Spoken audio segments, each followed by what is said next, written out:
আসসালামু আলাইকুম। আলহামদুলিল্লাহি ওয়াসসালাতু ওয়াসসালামু আলা রাসূলিল্লাহ।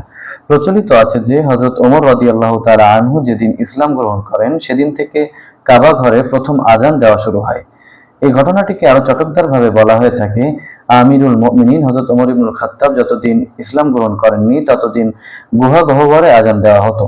যেদিন থেকে হযরত ওমর ইবনুল খাত্তাব রাদিয়াল্লাহু তাআলা আনহু ইসলাম গ্রহণ করেন সেদিন তিনি তলোয়ার মুক্ত করে কাবা ঘরের সামনে দাঁড়িয়ে গেলেন এবং হযরত বেলাল রাদিয়াল্লাহু তাআলা আনহুকে নির্দেশ দিলেন মিম্বারে উঠে আযান দেওয়ার জন্য এবং বেলাল রাদিয়াল্লাহু তাআলা আনহু তার নির্দেশ পালন করলেন।